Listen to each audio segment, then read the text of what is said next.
Bismillahirrahmanirrahim. Assalamualaikum warahmatullahi wabarakatuh. Alhamdulillahi rabbil alamin. Wassalatu wassalamu ala ashrafil anbiya'i wal mursalin wa ala alihi wa sahbihi ajma'in. Subhanaka la ilma lana illa ma 'allamtana innaka antal alimul hakim. Wa la hawla wa la quwwata illa billahil aliyil azim. Rabbi shrah li sadri wa yassir li amri wahlul 'uqdatam min lisani yafqahu qauli. Terima kasih saudara pengacara majlis, yang berhormat sahabat saya Al-Fadhil Ustaz Ahmad Shah Adun Bandar, tetamu yang diraikan juga Encik Fahmi penceramah hari ini. Beliau adalah pegawai penyelidik di pejabat Yang Amat Berhormat Menteri Besar Terengganu. Sahabat saya Al-Fadhil Ustaz Din, Setiausaha Majlis Tindakan DUN Batu Buruk, semua yang hadir pada hari ini. Alhamdulillah, saya rasa ni ceramah pertama saya, betul-betul ceramah lah.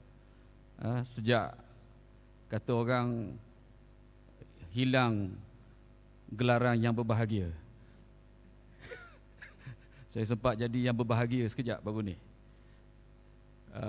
Dan kembali sebagai ahli parlimen Kuala Terengganu. Terlebih dahulu, marilah kita sama-sama kembali kepada asas perjuangan kita. Kita berada di dalam Parti Islam se-Malaysia dikarenakan keyakinan kita, keimanan kita bahawa apa yang kita perjuangkan ini adalah selari dengan tuntutan agama kita untuk membentuk sebuah kerajaan yang baik, yang diredai oleh Allah SWT, mengikut seperti mana yang dituntut oleh Islam. Kerana itu kita yakin, seperti mana di dalam surah As-Saff Allah SWT berfirman, Bismillahirrahmanirrahim, Ya ayyuhallazina amanu hal adullukum ala tijaratin tunjikum min azabin alim tu'minuna billahi wa rasulih wa tujahiduna fi sabilillahi bi amwalikum wa anfusikum zalikum khairul lakum in kuntum ta'lamun. Wahai orang yang beriman, maukah kamu aku tunjukkan kepada kamu satu perniagaan yang dapat menyelamatkan kamu daripada azab siksa Allah Ta'ala yang pedih, bahawa kamu beriman kepada Allah dan Rasulnya dan berjuang pada jalannya dengan harta dan jiwa raga kamu. Itu yang lebih baik sekiranya kamu mengetahui. Dan kerana itu kita berjuang dan kita istiqamah sejak dulu sampai pada masa kita jadi pembangkang, kita istiqamah jadi kerajaan. Dan sekali lagi, selepas pilihan raya pun insya-Allah, kalau dulu dasar perjuangan kita adalah untuk memperjuangkan Islam, lepas ini pun kita akan istiqamah di atas dasar kita untuk berjuang Islam, untuk kesejahteraan semua. Walaupun ada setengah-setengah parti politik yang berjuang semata-mata untuk kuasa, prinsip sanggup diketepikan dikarenakan oleh kepentingan kuasa, pangkat, mereka sanggup meninggalkan perjuangan asal mereka. Mereka sanggup meninggalkan apa yang mereka ikrarkan, janji untuk memperjuangkan bangsa, untuk memperjuangkan agama. Tetapi apabila berdepan dengan pilihan antara kuasa, pangkat, kepentingan diri, mereka sanggup meninggalkan perjuangan yang menjadi asas kepercayaan rakyat yang diberikan kepada mereka selama ini. Tuan-tuan yang saya hormati sekalian, biarlah saya di dalam ceramah ini bahagikan kepada dua bab. Pertama, pilihan raya. Yang kedua, kerajaan yang ada. Supaya senang sikit saya ulas. Kita telah berjaya mengharungi pilihan raya umum yang ke-15 dengan kejayaan yang besar sebenarnya. Ini adalah nikmat daripada Allah Subhanahu Wa Taala. khususnya bagi kita di dalam Parti Islam se-Malaysia, yang mana kita menekankan tentang disiplin di dalam parti. Walak mematuhi arahan-arahan kepimpinan dasar yang telah ditentukan oleh jemaah dan melaksanakan dengan sepenuh hati dengan keyakinan bahawa inilah perjuangan yang kita lakukan, pengorbanan yang kita lakukan untuk membentuk Malaysia yang lebih baik. Apa yang kita sepakati bersama dengan parti-parti yang bergabung dengan kita di dalam Perikatan Nasional bagi menubuhkan sebuah kerajaan yang kepada rakyat ia sangat prihatin. Prihatin kepada rakyat. Bukan perkataan yang baru yang semata-mata kita tonjolkan untuk tujuan pilihan raya. Rakyat sempat melihat sendiri sebuah kerajaan yang benar-benar prihatin. Apabila kita mengambil alih kerajaan selepas 22 bulan kerajaan Pakatan Harapan mampu bertahan ketika itu. Kita mengambil alih kerajaan dan kita menterjemahkan apa ertinya menjadi sebuah kerajaan yang prihatin. Sebuah kerajaan yang benar-benar memfokuskan kepada soal menyelesaikan masalah negara, masalah rakyat. Sebuah kerajaan yang menumpukan perhatian kepada memimpin, mengemudi negara. Di saat negara sedang berhadapan dengan gelombang badai taufan berkait dengan isu membabitkan nyawa rakyat, kehidupan, soal rakyat yang terpaksa dikurung dikarenakan oleh ancaman kesihatan ketika itu. Dikarenakan itu, jentera ekonomi negara hampir terhenti sepenuhnya. Kilang-kilang tak dapat beroperasi. Perniagaan tidak dapat berniaga waktu operasi yang biasa. Ekonomi terhenti. Takkanlah sebuah kerajaan yang prihatin semata-mata kurung rakyat, biarkan rakyat ke bulu tak makan. Takkanlah kerajaan yang prihatin biarkan oleh kerana perindustrian tak dapat berjalan, kilang-kilang tak dapat berjalan, biarkan saja majikan membuang pekerja secara beramai-ramai atas alasan pasal apa mahu dibayar gaji kepada pekerja, pekerja tidak bekerja. Kita kerajaan yang prihatin. Maka kerana itu kerajaan sanggup ketika itu di bawah Perikatan Nasional, di bawah kepimpinan kita, kita menjadi sebahagian daripada kerajaan, berbelanja besar ketika itu untuk membolehkan supaya rakyat terjaga dari segi kebajikan. Berbelanja besar dari segi untuk membolehkan usaha dicari untuk menyelesaikan masalah ancaman pandemik COVID-19, vaksinasi. Saya terlibat sendiri dalam perkara yang menjadi kunci kepada menyelesaikan masalah COVID-19 ini, vaksin. Dipertanggungjawab kepada MOSTI, saya dan Khairi Jamaluddin. Di mana kaedah pembelian vaksin dan sebagainya ketika itu, dalam keadaan ketika itu, tidak ada di dalam peraturan biasa pembelian. NPRA, National Pharmaceutical Regulatory Agency, sebelum kita boleh beli apa-apa, dia nak lulus apa-apa, perlukan dossier yang lengkap. Mesti obat itu telah diluluskan. Ini obat dalam keadaan masih lagi pada ketika itu di dalam keadaan kajian. Kemudian perlu berlawan dengan negara-negara yang jauh lebih maju, lebih menawarkan harga lebih tinggi. Ini memerlukan sebuah kerajaan yang sanggup berjuang kerana prihatin kepada rakyat. Kerajaan yang tidak kedekut untuk membantu peniaga-peniaga, perniagaan-perniagaan supaya tak perlu tutup. Memberi subsidi gaji, bagi duit kepada kilang-kilang supaya tak payah buang pekerja. Bagi duit kepada syarikat-syarikat, berapa ratus ribu syarikat yang berdaftar di dalam pendaftar perniagaan, pendaftar syarikat, Suruhanjaya Syarikat Malaysia, semua mendapat bantuan. Tak payah beratur, tak payah dengar ceramah dulu. Kerajaan bagi terus masuk dalam akaun masing-masing 7,000, 5,000 pada waktu itu. Rakyat duduk di rumah tak ada duit. Kerajaan bagi. Ketua keluarga dapat banyak mana? Yang dah berkahwin dapat banyak mana? Yang bujang pun dapat. Bukan sedikit, masuk dalam akaun masing-masing. Inilah duit yang kerajaan belanjakan. Tiba-tiba bila jadi kerajaan, petikai itu, petikai ini dan sebagainya.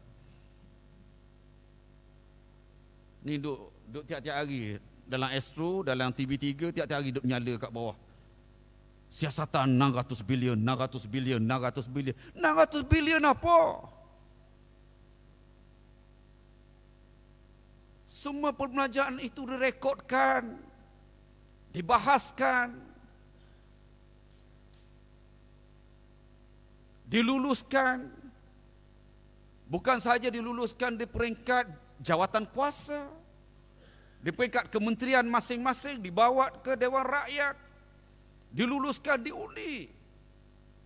Diundi pula disokong oleh pembangkang. Bukannya bantah, sokong pada waktu itu. Kemudian dibawa, dilulus Dewan Rakyat, diluluskan pula di Dewan Negara, dibahaskan lagi. Semua peruntukan ini diaudit, dicatat, direkod oleh Jabatan Akauntan Negara, diaudit oleh Ketua Audit Negara. Duk main dengan angka, bermain dengan persepsi, seolah-olah lupa bahawa anda telah jadi kerajaan ketika ini. Sehinggalah SPRM mengeluarkan kenyataan bila nak disiasat berhubung dengan 600 bilion, sebenarnya daripada 600 bilion itu 530 juta tak ada terlibat langsung soal pengeluaran duit kerajaan. Tak ada. Dalam bentuk kerajaan melepaskan peluang untuk dapat pendapatan, opportunity loss. Patutnya kerajaan kutip daripada rakyat, tak apa kerajaan tak kutip. Patut rakyat kena bayar pada kita, tak apa kerajaan tak bayar, tak suruh bayar. Patut bayar sewa pada kita, kerajaan beri moratorium. Patut bayar dalam bentuk kalau yang ada pinjaman kenderaan dan sebagainya ditangguh bayar. 530 bilion, mana 600 bilionnya? Disebut oleh SPRM, tumpuan siasatan akan beri kepada 92.5 bilion. 92.5 bilion ni biasa, 2 tahun. Daripada 2 tahun itu, itulah yang saya sebut tadi. Yang masuk ke dalam perniagaan, masuk dalam industri untuk pembelian vaksin, untuk menyediakan sistem kesihatan dan macam-macam.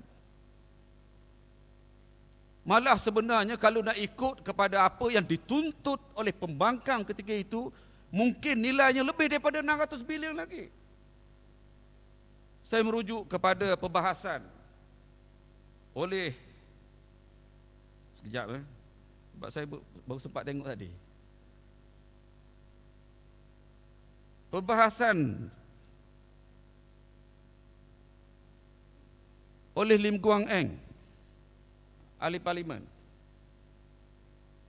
ketika berbahas tentang belanjawan yang kita minta nak luluskan ketika itu untuk membantu rakyat. Apa dia kata? Ini bukan masa untuk kerajaan berjimat atau kedekut untuk bantu rakyat. Pada waktu itu kerana ketika itu kita telah luluskan sebanyak, saya tak ingat jumlah dia berapa, ada sini. Saya sebut petikan apa yang dimasukkan dalam media mereka. Kata Guang Eng, suntikan dana tambahan 45 bilion itu juga penting kepada perniagaan tempatan untuk bertahan dan mencegah jumlah pengangguran melebihi 1 juta orang. Kod, kerajaan persekutuan tidak patut kedekut untuk menyuntik tambah lagi 45 bilion apabila terdapat kecairan yang mencukupi di pasaran hutang domestik sebanyak 1.6 trilion untuk menampung pinjaman tersebut. Beliau berkata jumlah suntikan dana berjumlah 90 bilion dengan tambahan 45 bilion bukanlah terlalu besar. Ini kata dia, berbanding dengan pakej rangsangan Singapura yang berjumlah 108 bilion Sing dollar. Perdana Menteri sedang bermain persepsi dengan rakyat. Sedangkan pada ketika kita mempertimbangkan belanjawan untuk prihatin bantu rakyat, ketika itu mereka yang menuntut supaya ditambah lagi. Dan macam-macam lagi. Pilihan raya yang lalu menyaksikan kita berdepan dengan cabaran sebenarnya daripada dua. Satu daripada Barisan Nasional, yang kedua daripada Pakatan Harapan. Alhamdulillah seperti mana disebut tadi, di Terengganu kita menang dengan kemenangan yang begitu besar. Bukan saja di Terengganu, malah kita mencatat kemenangan yang besar di Terengganu, sapu bersih. Di Kelantan, sapu bersih. Di Kedah termasuk yang terbaru, Padang Serai. Juga kemenangan bergaya Padang Serai ini asalnya kubu kuat PKR, Pakatan Harapan. Saya kenal mendiang ahli parlimen yang sebelum ini. Saya selalu berjumpa dengan dia daripada kaum India. Itu adalah kubu dia. Kali ini di kubu Pakatan Harapan sendiri kita mencatat kemenangan dengan majoriti sebanyak lebih 16,000. Di kubu Pakatan Harapan. Menjadikan di seluruh negeri Kedah kita menang 14 kerusi parlimen. Cuma satu kita kalah, iaitu Parlimen Sungai Petani, kalau tak salah saya. Jadi Kedah kita menang 14, kita kalah satu sahaja. Di Perlis kita menang 100%, 3 parlimen semua kita menang. Perlis juga bertanding di peringkat DUN, Dewan Undangan Negeri. Saya tak ingat berapa kursi semua sekali di Dewan Undangan Negeri di Perlis. Tetapi daripada seluruh kursi yang ada di Perlis, kita menang semua sekali. Kita cuma kalah satu saja. Itu pun kursi bukan Melayu. Di Melaka, tuan-tuan, antara sebab pada waktu itu Barisan Nasional yakin sangat untuk mengadakan pilihan raya, dia kata dia kuat. Di Johor dia menang, kemudian di Melaka pun dia menang. Pada waktu itu dia rasa dia kuat, Barisan Nasional di Melaka. Tapi apa yang berlaku di Melaka, daripada 6 kerusi parlimen di Melaka, Barisan Nasional tidak menang walau satu pun kursi parlimen di Melaka. Kekalahan 100% kursi parlimen Barisan Nasional di negeri Melaka. Dan menyaksikan negeri Melaka yang kita daripada Parti Islam se-Malaysia tak pernah pun kita ada wakil rakyat parlimen di Melaka. Untuk kali pertama kita ada Ustaz Zulkifli menjadi ahli parlimen bagi Parlimen Jasin di Melaka. Boleh dikatakan di semua negeri di dalam Malaysia ini kecuali Sabah Sarawak, kita mempunyai ahli parlimen sekarang ini. Seperti dia sebut tadi, kita sebenarnya daripada Parti Islam se-Malaysia, kita merupakan parti yang mempunyai paling banyak, paling besar bilangan kursi parlimen di dalam Parlimen Malaysia Penggal ke-15 pada kali ini. Kita ada 43, DAP ada 40, tadi ada sebut 49. 49 ni adalah semua yang bertanding atas tiket PAS. Daripada semua itu, termasuk di Terengganu ni ada satu bertanding atas tiket PAS, atas logo PAS, tetapi beliau daripada Bersatu, Datuk Rosul. Datuk Rosul ni pun menang. Dalam banyak-banyak di Terengganu ni, majoriti paling kecil sekali adalah majoriti di Hulu Terengganu. Dan majoriti yang kecil itu, paling kecil di negeri Terengganu ini adalah sebanyak 16,000 ke 15? 15,000 majoriti di Hulu Terengganu. Itu majoriti paling kecil. Dan di Kelantan ada 5 lagi calon daripada Bersatu bertanding atas tiket Parti Islam se-Malaysia. Jadi kerana itu kita ada 43 kursi parlimen di dalam parlimen Malaysia. Tuan-tuan yang saya hormati sekalian, ia menjadikan sebenarnya Parti Islam se-Malaysia ini adalah parti yang paling banyak mewakili orang Islam, orang Melayu di seluruh negara ini. UMNO yang sebelum ini mendakwa bahawa merekalah yang mewakili orang Melayu. Merekalah yang mewakili orang Islam. Orang Islam ramai yang menyokong mereka, orang Melayu ramai menyokong mereka, tidak boleh lagi mendakwa demikian. Kerana kita adalah parti yang paling mendapat sokongan orang Melayu, insya-Allah. Paling banyak mendapat sokongan orang Islam.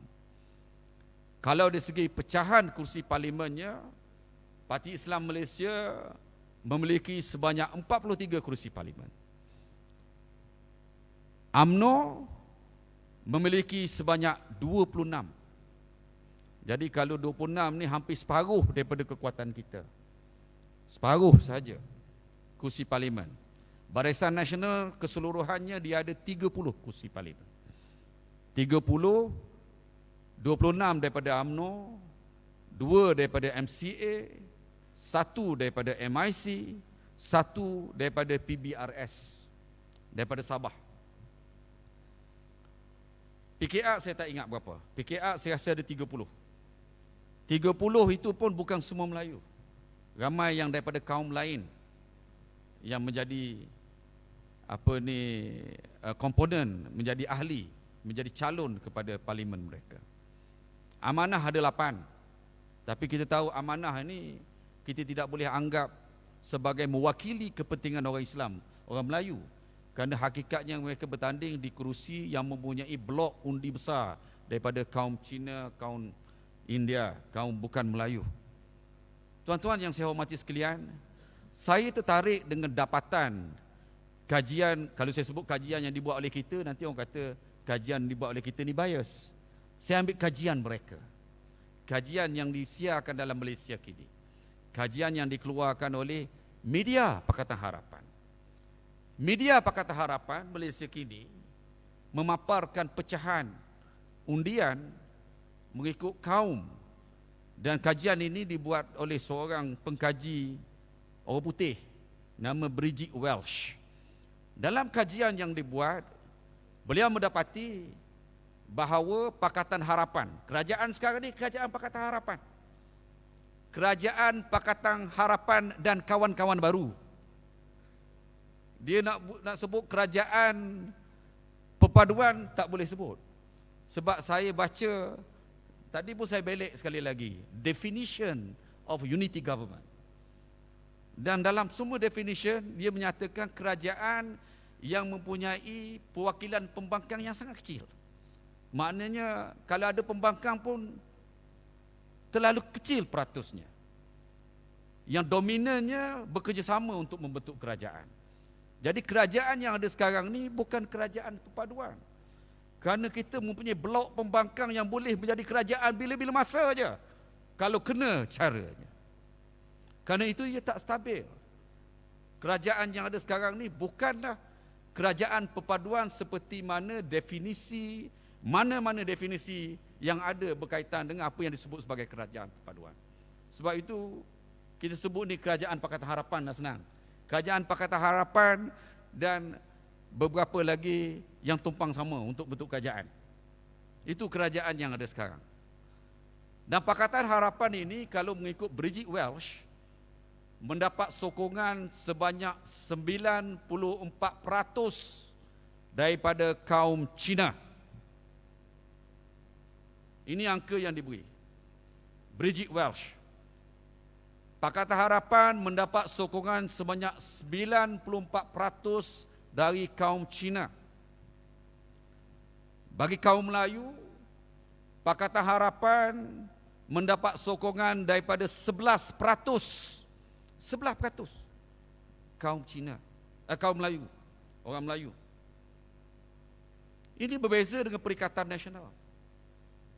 Perikatan Nasional mendapat sokongan daripada 54%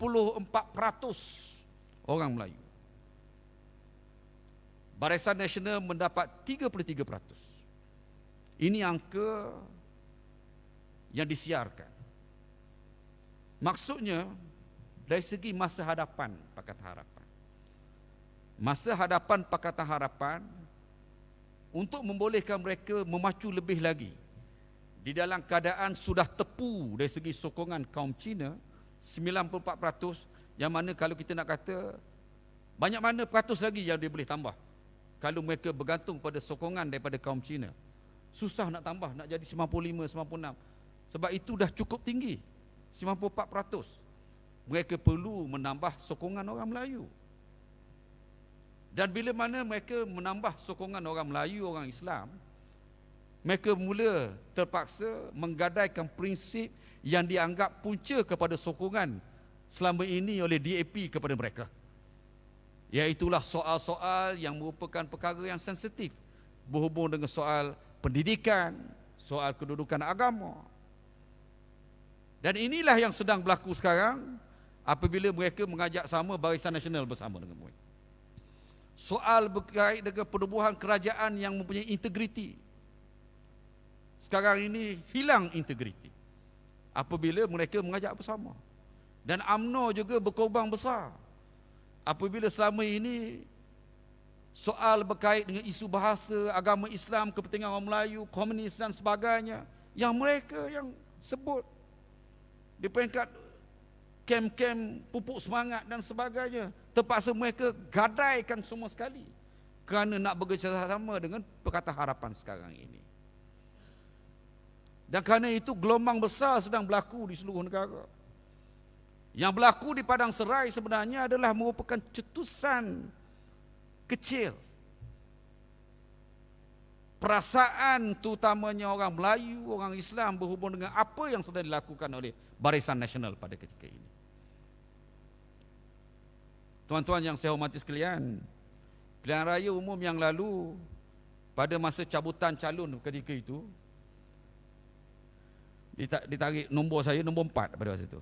Kerana itu pergi kat mana-mana kita buat macam ni, nombor 4. Nombor 4. Saya bimbang juga, takut nombor 4 ni nombor kediang sekali.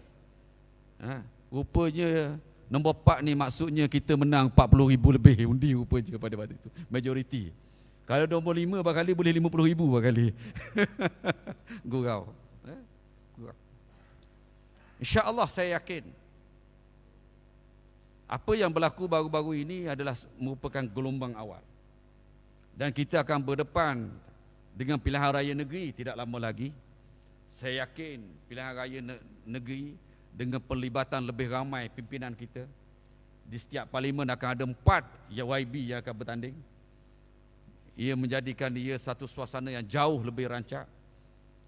Dan sebelum ini apa yang telah kita sebut kepada pengundi tentang jajaran baru, ada yang tak percaya ketika itu. Sekarang ni bila dah berlaku depan mata, kita kata mereka akan menggandaikan prinsip integriti. Mereka cuba melepaskan kluster mahkamah. Sekarang ni dah nampak dah. Hari ini saya tengok Datuk Seri Aziz dilepaskan oleh mahkamah. Ditulis dilepas tanpa bebas.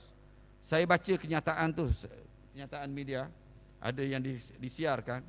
Dan kenyataan media itu kalau kita baca, kita fahamlah bahawa pembebasan tu datang daripada tindakan yang dilakukan di pejabat pendakwa raya, peguam negara. Bukannya pembebasan melalui perbicaraan penuh yang diselesaikan dengan penghakiman oleh hakim. Maknanya proses perbicaraan itu tak diselesaikan, tarik handbrake. Dan surat itu keluar daripada pejabat pendakwa raya. Ini adalah perkara yang sama mengulangi apa yang berlaku ketika Pakatan Harapan mengambil alih kerajaan ketika yang lalu. Peranan yang dimainkan oleh Tommy Thomas dan sebagainya di pejabat peguam negara sehingga banyak berlaku pengguguran kes-kes mahkamah. Jadi ini akan menjadi sesuatu yang akan rakyat perlu perhati dan pantau dan bandingkan apa yang kita sebut selama ini. Tuan-tuan yang saya hormati sekalian, kerajaan yang baru ini adalah kerajaan yang dalam keadaan dibentuk dalam keadaan ramai yang keliru ketika itu. Di pagi pemilihan pemilihan Perdana Menteri oleh Duli Yang Maha Mulia, sebenarnya masih lagi kita pun heran juga. Tapi ini adalah apa yang telah diperkenankan, jadi kita akur. Kita menghormati dan kita tengoklah bagaimana kerajaan ini akan berlangsung, dan kita telah melihat bagaimana cara pemilihan anggota-anggota kabinet yang dilaksanakan, sama ada ia bertujuan untuk membentuk kerajaan yang benar-benar prihatin kepada rakyat, yang berorientasikan penyelesaian kepada masalah, ataupun merupakan ini adalah satu kompromi politik bertujuan untuk membolehkan bertaut pada punca kuasa. Yang kelihatannya seperti itulah yang sedang berlangsung sekarang ini. Saya melihat ada beberapa perkara yang membimbangkan. Isu-isu berkait dengan pendidikan misalnya perlu kita perhatikan. Bila mana Menteri Pendidikan yang dilantik, Ketua Wanita PKR, ada yang tanya apa latar belakang dia. Dalam masa yang sama, timbalan kepada Menteri Pendidikan ni daripada DAP, adik kepada Lim Guang Eng.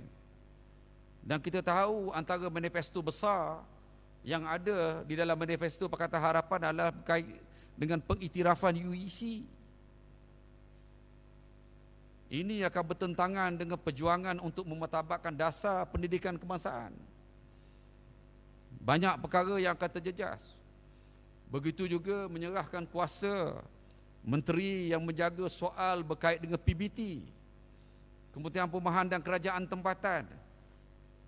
Ia juga berkait dengan banyak perkara-perkara yang sensitif yang kita perlu perhatikan, tentang tuntutan untuk memiliki tanah sehingga tempoh masa 999 tahun hak milik tanah. Tuntutan untuk mengadakan pilihan raya PBT. Perkara ini perlu diperhatikan. Kita tahu rancangan Malaysia ke-12 yang telah dilancarkan antara lain sangat menitik beratkan soal penggunaan revolusi industri keempat, memacu pertumbuhan ekonomi negara berasaskan penggunaan sains teknologi, yang mana ketika dulu saya adalah merupakan timbalan Menteri Sains Teknologi. Penggunaan pelbagai tenaga diperbaharui selepas ini, kenderaan elektrik dan sebagainya, soal berkait dengan telekomunikasi, teknologi dan sebagainya menjadi punca kuasa besar sekarang ini, boleh kuasa. Sekarang ni agensi-agensi ini berada di bawah MOSTI, dan kali ini tuan-tuan, menteri daripada MOSTI, daripada DAP, timbalan menteri daripada PBRS. Kawan saya juga PBRS ni, tapi saya tak tahu apa dia terpaksa ikutlah kan, Datuk Arthur. Jadi ini adalah antara perkara-perkara yang perlu diperhati. Bagaimana status pemberian geran-geran penyelidikan yang selama ini dinikmati oleh pensyarah-pensyarah kita, penyelidik-penyelidik kita yang berada di universiti-universiti tempatan, banyak jumlahnya, yang membuat kajian yang strategik yang sangat penting. Dan banyak lagi yang perlu kita perhatikan. Tuan-tuan, kalau mengikut aturan urusan mesyuarat, 19 hari bulan ini akan merupakan sidang parlimen kali pertama. Seingat saya, selama 4 tahun sebelum ini saya jadi ahli parlimen, biasanya sidang parlimen tak kurang daripada 3 minggu. Tapi sidang parlimen pada 19 hari bulan ini cuma selama 2 hari. 2 hari je. Hari pertama, urusan pertama, pengundian untuk memilih speaker. Speaker Dewan Rakyat. Pasal apa berlaku pengundian? kerana ada calon yang dicadangkan oleh kerajaan dan ada juga calon untuk speaker yang dicalonkan oleh Perikatan Nasional. Kita pun calonkan juga. Akan ada pengundian. Kemudian disusuli lepas itu, saya ingat sepanjang hari itu Padang dengan akak supoh je. Sebab saya jadi ahli parlimen sekarang ni, dah akak supoh lagi dia. Kena akak supoh. Sebab dia akak supoh dia kena akak supoh depan speaker. Jadi speaker baru, kemudian lepas tu dia akak supoh depan speaker. Jadi 222 orang nak selesaikan pada hari pertama. Kalau mengikut aturan urusan mesyuarat untuk hari yang berkenaan, ada usul oleh kerajaan disebut sebagai usul undi percaya. Cuma saya boleh sebut di sini ketua majlis, iaitulah Perdana Menteri, boleh pada bila-bila masa untuk membatalkan, menarik balik usul undi percaya yang berkenaan. Jadi kita tak tahu apa yang akan berlaku. Hari kedua, saya difahamkan akan ada usul untuk membentangkan belanjawan mini. Sebab kita dah berada pada bulan 12, kalau kelulusan belanjawan untuk gaji emolumen lah tak diluluskan, tahun depan habis. Tak ada orang nak bawa kenderaan untuk hospital, ambulans semua sebab kena bayar gaji belaka. Nanti akan berlaku keadaan di mana kerajaan tergantung. Jadi kerana itu, usul itu perlu diluluskan.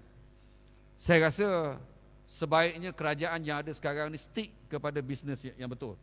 Semata-mata emolumen. Jangan cuba menyelitkan celah-celah tu perkara-perkara lain yang memerlukan kepada perbahasan yang panjang. Kalau tak cukup 2 hari.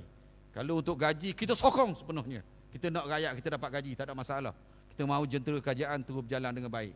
Tapi jika mengambil kesempatan di celah tu untuk letak yang bukan-bukan, kena bahaslah, mana boleh lepas macam tu saja. Jadi insya-Allah kita tengok bagaimana kerajaan ini akan berlangsung. Tetapi dengan komposisi ahli parlimen di dalam Perikatan Nasional yang ada sekarang ini, dalam PAS sendiri pun kita banyak mengemukakan banyak pemimpin-pemimpin kita yang menarik yang kita tampilkan. Yang insya-Allah kita berjanji, saya boleh sebutlah bagi pihak ahli parlimen yang ada ni, insya-Allah kita akan bersuara dengan lebih lantang demi untuk perjuangan rakyat, demi memastikan walaupun kita tidak jadi kerajaan pada waktu ini, hasrat kita untuk melihat sebuah kerajaan yang prihatin, hasrat kita untuk memastikan kerajaan yang bersih, hasrat kita untuk memastikan kerajaan yang stabil. Kalau dia tak boleh stabil, kita akan bentuk kerajaan yang stabil lepas ini, insya-Allah. Jadi saya rasa itu sajalah yang saya boleh ucap untuk pada masa ini. Seperti mana disebut, lepas ini kita akan ada pilihan raya negeri pula. Saya minta kita terus bekerja. Saya percaya insya-Allah di pilihan raya negeri nanti kita akan mencatat kejayaan yang jauh lebih baik, insya-Allah. Ada tadi yang minta saya sebut tentang isu yang viral 2-3 hari ini. Saya pun tak tahu, saya anggap saya di pemimpin kecil saja. Tapi tiba-tiba Perdana Menteri suka sebut nama saya ucap terima kasih. Jadi isu itu kalau saya ulas sangat, nampak saya baca beri besar sangat isu tu. Sebab pada saya isu tu biarlah diuruskan oleh peguam saya. Kalau perlu ke mahkamah, saya pun nak jumpa Datuk Seri Anwar di mahkamah. Apa salahnya? Mungkin dia tak ada kerja lain kot nak pergi mahkamah. Saya tak ada masalah apa. Jadi saya rasa itu saja yang saya boleh sebut di sini. Jadi sekian saja. Wabillahi taufiq wa hidayah. Assalamualaikum warahmatullahi wabarakatuh. Takbir. Takbir. Takbir.